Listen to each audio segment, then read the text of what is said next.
Bonjour Frédéric Couteau. Bonjour Sébastien, bonjour à tous. Bon, tout le monde l'aura compris, c'est l'heure de la revue de presse évidemment.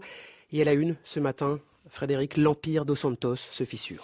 Grâce au travail minutieux de l'ICIJ, le consortium international des journalistes d'investigation dont RFI est partenaire, 715 000 dossiers confidentiels ont été publiés hier, s'exclame le quotidien aujourd'hui au Burkina, mettant en exergue 450 sociétés éparpillées dans 41 pays, toutes appartenant à la fratrie dos Santos, tout particulièrement à Isabelle et à son époux Syndicat Dokolo.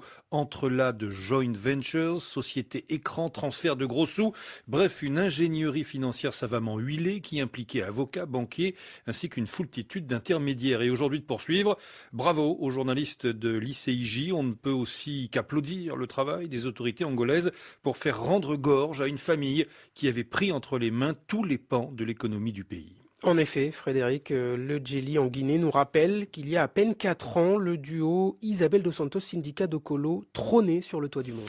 À l'époque, Isabelle dos Santos, la femme la plus riche d'Afrique, à la tête d'une fortune de plus de 3 milliards de dollars, alors qu'elle n'a pas encore 45 ans, ne s'imagine pas que le déclin de son empire est proche.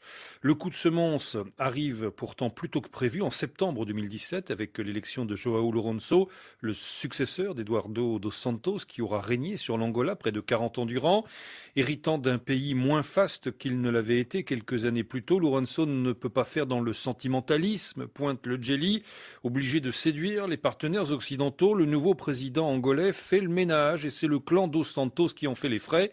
En effet, dès mars 2018, José Filemino dos Santos, l'un des fils de l'ex-président et surtout patron du fonds souverain angolais, est inculpé pour détournement et placé en prison. Sa demi-sœur Isabelle, elle, est d'abord lestée de ses responsabilités à la Sonangol, la société nationale de pétrole, puis accusée d'avoir détourné pas moins d'1 milliard de dollars. Jusqu'ici, rappelle encore le Djeli, certains avaient tendance à voir dans le démantèlement du clan dos Santos une forme de règlement de compte ou à tout le moins une chasse aux sorcières, mais avec les preuves dont les médias du consortium international des journalistes d'investigation ont pu disposer et disséquer cette thèse que les dos Santos continuent pourtant à mettre en avant. Cette thèse est désormais battue en brèche. Et désormais, relève pour sa part le pays à Ouagadougou, Isabelle dos Santos a le dos au mur. Et oui, quoi qu'elle fasse, elle ne peut convaincre les Angolais que sa fortune, estimée aujourd'hui à 2,2 milliards de dollars par le magazine Forbes, vient de la sueur de son front. L'ex-patronne de la société pétrolière Sonangol, qui rêve d'un destin national dans son pays, voit ainsi son image ternie.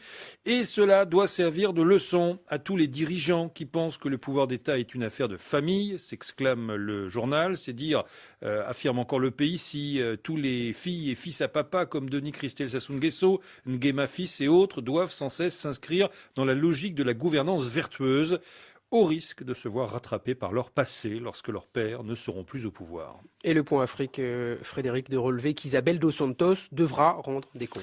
Accusée de corruption active et de détournement de fonds publics, elle est plus que jamais dans la ligne de mire de la justice angolaise. Nous utiliserons tous les moyens possibles et nous activerons tous les mécanismes internationaux pour la ramener dans le pays, a récemment déclaré le procureur général Helder Pitra Gross. Mes services ont demandé le soutien international du Portugal, de Dubaï et d'autres pays, a-t-il poursuivi.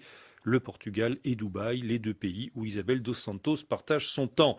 Ce mardi, d'autres révélations sont publiées par l'ICIJ qui porte cette fois sur Syndicat Dokolo, l'époux de la femme la plus riche d'Afrique, qui apparaît comme le dirigeant d'une myriade de sociétés offshore soupçonnées d'avoir bénéficié de fonds publics.